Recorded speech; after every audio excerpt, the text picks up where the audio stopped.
Let me offer a brief introduction. So Steve Svelmoe is a spiritual seeker and blogger who is passionate about the intersection of politics and religion.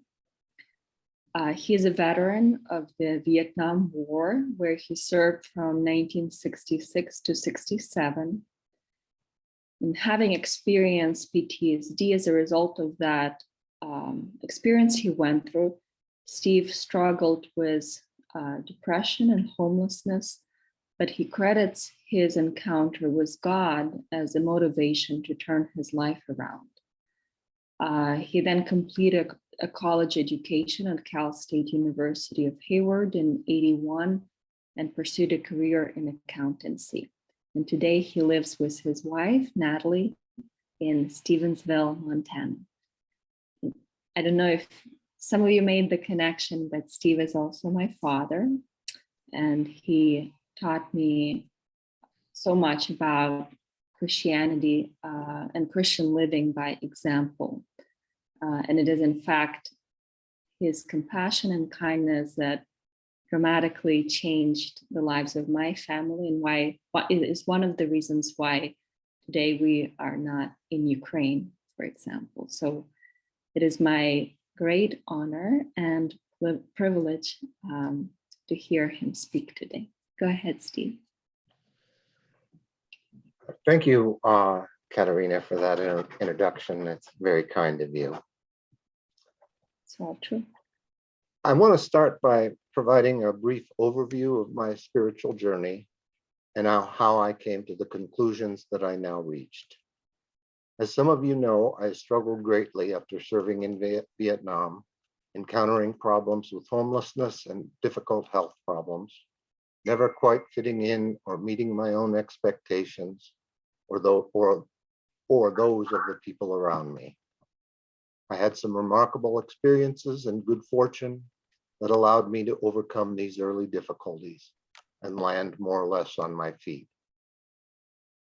Until I was about 50, I was generally either an atheist or had some vague belief in the existence of a remote God who had very little interest in me. I was generally hostile towards Christianity. At that time, I was reading a nonfiction book by the novelist Kurt Vonnegut Jr., in which he wrote, "In the Sermon on the Mount, we have been given one good idea. Be merciful. And if someone someday thinks of a second good idea, then we will have two good ideas." I had heard of the Sermon on the Mount and dug out an old Bible I had that we used in a Western Civ class that I took and looked it up. A little later, I decided maybe that's not a bad idea. I'll give it a try. For the next year or so, I worked on it, probably failing to be merciful more often than I succeeded, but nevertheless, occasionally managing it from time to time. After a year or so of this attempt at mercy, I underwent what I think of as a conversion experience, which I have sometimes described as a series of mystical experiences or encounters with God. I call it a conversion experience, but it was and is not altogether clear to what I had been converted. One conclusion I have reached over the years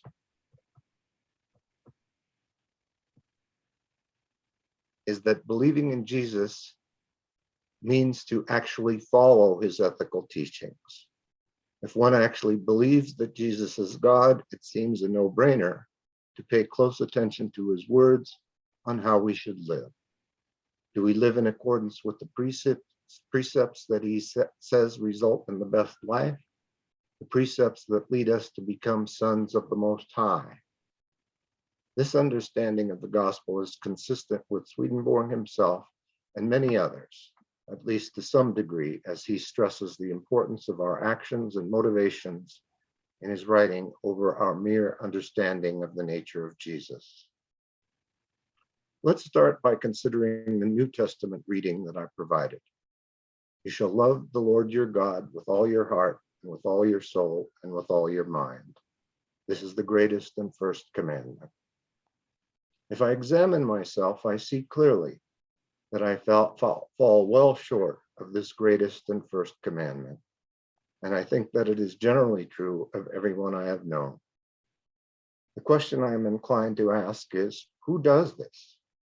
Or as Pastor Rich put it in one of his recent sermons, Christians have spent hundreds of years not following the teachings of Jesus and not teaching the teachings of Jesus.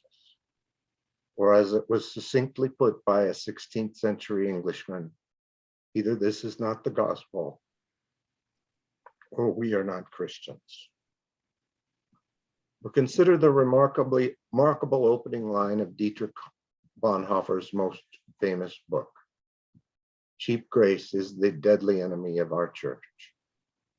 What he means by this statement is that professing fealty to Jesus, while at the same time failing to even acknowledge how far short of the life he calls us to live, simply drives people away from Christianity as they recognize the hypocrisy. Perhaps these remarks should be sobering to those of us who aspire to be followers of Jesus and lead to a deep humility as we recognize how far short we fall. I often hear Christians refer to a fallen world or speak otherwise of the ills of the world, and pretty much always with the implication that it is those others out there who are responsible for this fall or these ills. In other words, the idea is that we Christians are fine. There's nothing wrong with us.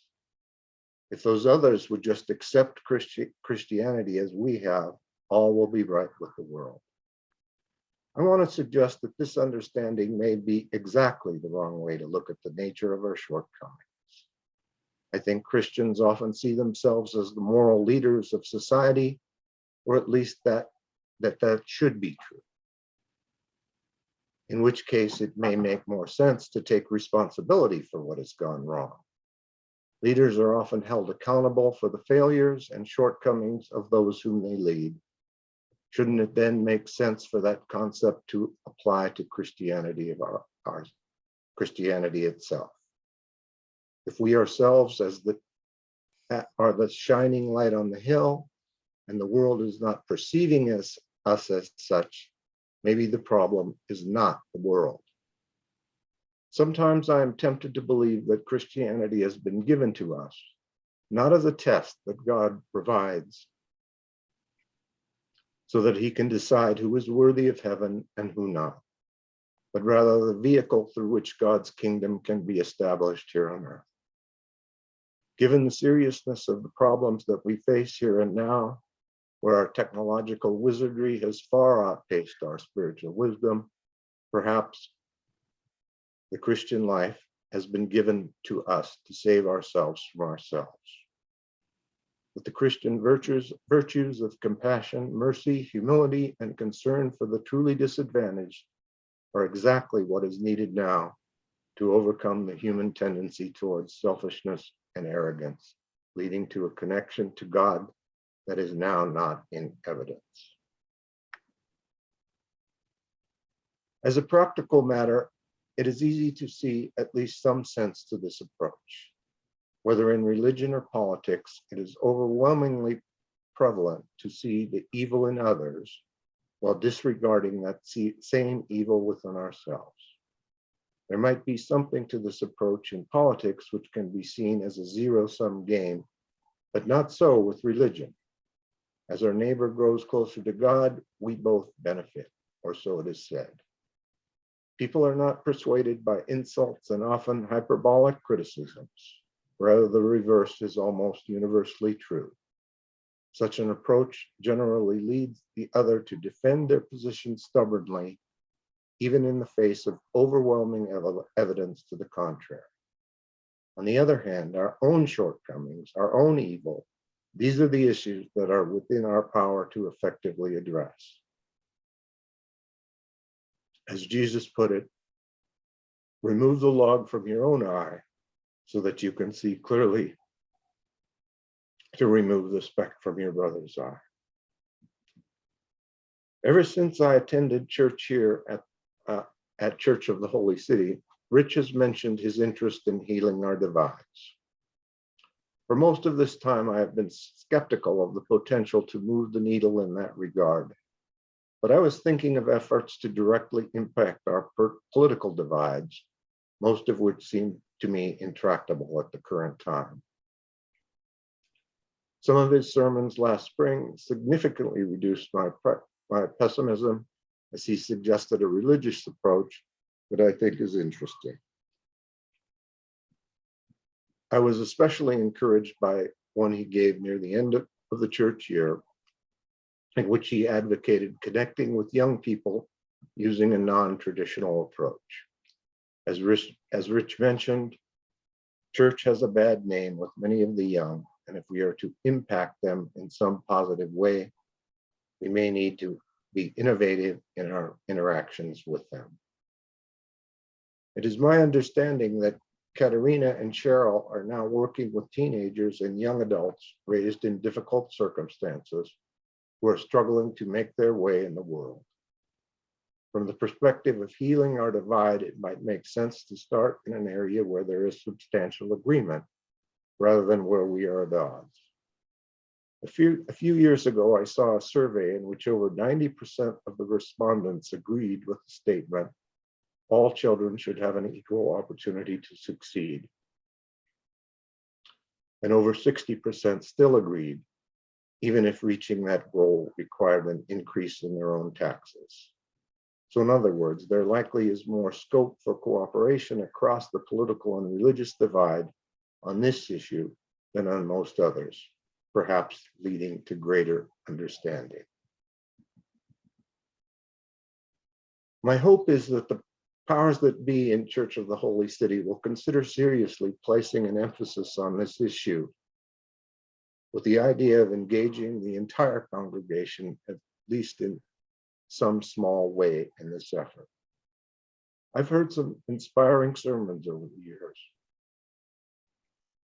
encouraging listeners to put service to God first in their lives, to put aside the trivia that often engages us, and pursue Him relentlessly.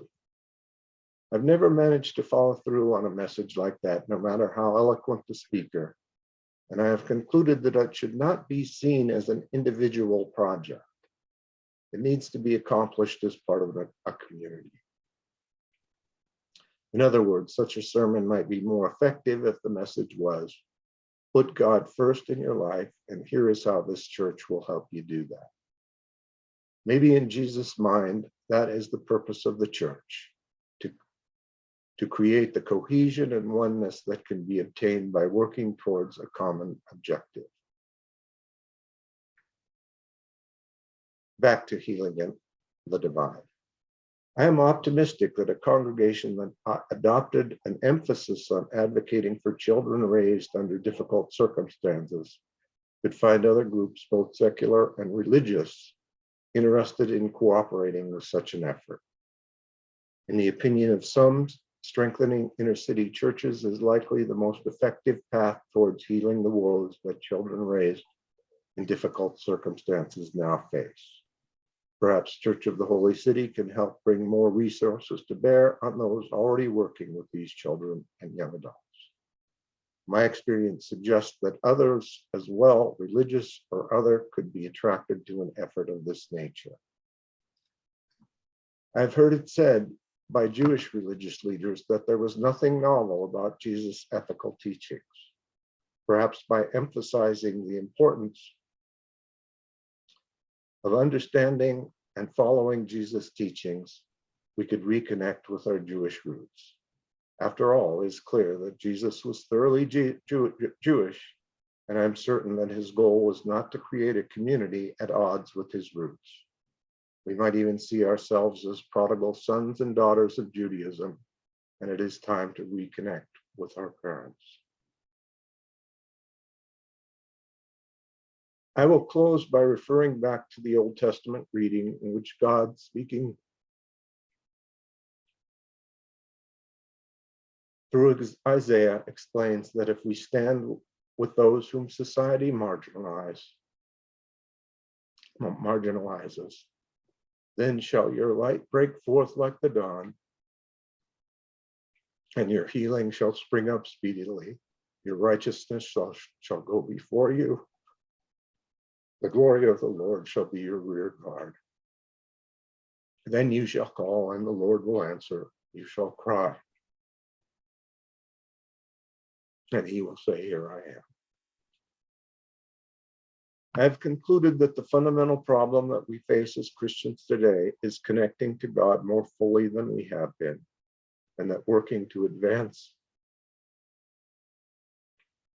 the interest of those coming of age under stressful circumstances might be the best way to accomplish that connection. Thank you for your attention. Thank you, Steve. Thank you for that profound and thoughtful message.